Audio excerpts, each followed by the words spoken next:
আজকে তোমাদের দেখাবো যে ব্যাংকে না গিয়ে বা মোবাইল থেকে কোনো এসএমএস না পাঠিয়ে তুমি কিভাবে তোমার ব্যাংকের অ্যাকাউন্ট ব্যালেন্স চেক করবে এবং সর্বশেষ 3 মাসের ব্যাংক স্টেটমেন্ট কিভাবে জানতে পারবে মোবাইলের মাধ্যমে। শুধুমাত্র একটা অ্যাপস ইনস্টল করে রাখলেই হবে। তাহলে চলো বন্ধুরা, দেরি না করে ভিডিওটি শুরু করা যাক।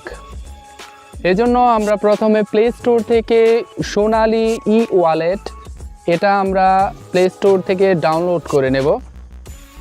সোনালী ব্যাংকের অ্যাপসটির নাম হচ্ছে সোনালী ই ওয়ালেট।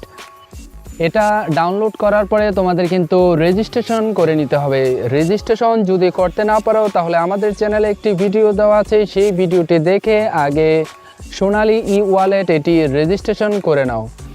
রেজিস্ট্রেশন সম্পূর্ণ হয়ে যাওয়ার পরে তোমরা এই যে সোনালী ই ওয়ালেট এটার মধ্যে টাচ করবে।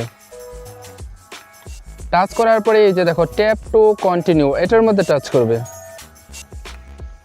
টাচ করার পরে এই যে সবার উপরে তোমার মোবাইল নাম্বারটি দিতে হবে এবং নিচে তুমি এটা রেজিস্ট্রেশন করার সময় যেই পিন নাম্বারটি ব্যবহার করেছো সেই পিন নাম্বারটি অবশ্যই এখানে দিতে হবে। দেওয়ার পরে এই যে নিচে দেখো লগ ইন লেখা আছে, এটার মধ্যে টাচ করবে।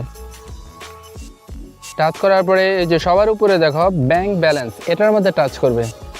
টাচ করার পরেই তুমি জানতে পারবে যে তোমার ব্যাংকে কত টাকা আছে। এজন্য কিন্তু তোমার ব্যাংকে বারবার যেতে হবে না, কিন্তু বারবার মোবাইলে মেসেজও পাঠাতে হবে না, জাস্ট তোমার মোবাইলে ইন্টারনেট কানেকশন থাকলেই হবে।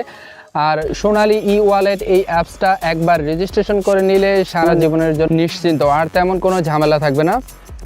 এরপরে তুমি এই অ্যাপসের মধ্যে প্রবেশ করে যে ব্যাংক ব্যালেন্স এটার মধ্যে টাচ করবে। টাচ করার পরে তুমি তোমার ব্যাংকে কত টাকা আছে সেটা কিন্তু দেখতে পারবে। এই যে আমি টাচ করলাম, এই যে দেখো আমার ব্যাংকে কত টাকা আছে সেটা কিন্তু এখানে দেখাচ্ছে।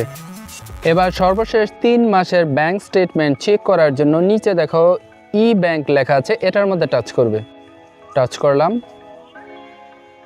টাচ করার পরে এখানেও দেখো যে নিচে ব্যাংক ব্যালেন্স লেখা আছে, এটার মধ্যে টাচ করলে আমি বিস্তারিতভাবে দেখতে পারবো। যে ব্যাংক ব্যালেন্স এটার মধ্যে টাচ করলাম।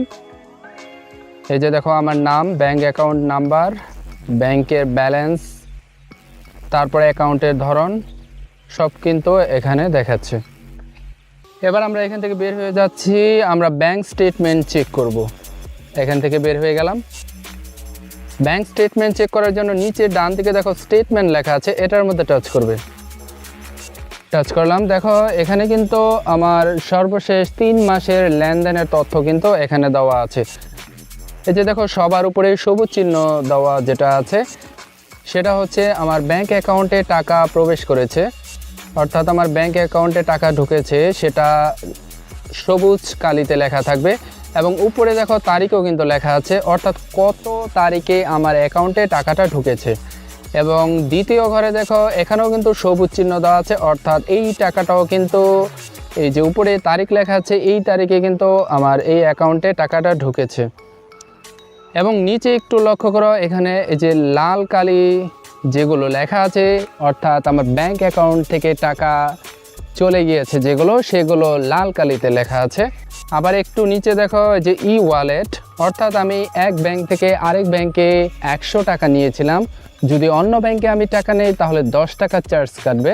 সেটা আমি যদি সর্বোচ্চ 3 লাখ টাকাও ট্রান্সফার করি তাহলেও আমার চার্জ 10 টাকাই কাটবে। আর সোনালী ব্যাংক থেকে সোনালী ব্যাংকে টাকা ট্রান্সফার করলে কোনো চার্জ কাটবে না। এরপর আমি বিকাশেও টাকা এনেছিলাম, সেই জন্য এটা লাল চিহ্ন দেখাচ্ছে। অর্থাৎ সর্বশেষ 3 মাসে তোমার ব্যাংকে যত টাকা ঢুকবে সেটা সবুজ চিহ্ন দিয়ে দেখাবে তারিখ সহ, আর ব্যাংক থেকে যে টাকা চলে যাবে সেটা তারিখ সহ লাল চিহ্নতে লেখা থাকবে। সোনালী ব্যাংকের ই ওয়ালেটে আরও অনেক রকম সুবিধা আছে, এ নিয়ে পরে আলোচনা করব। আজকের মতো এ পর্যন্তই। আশা করি বন্ধুরা বুঝতে পেরেছ।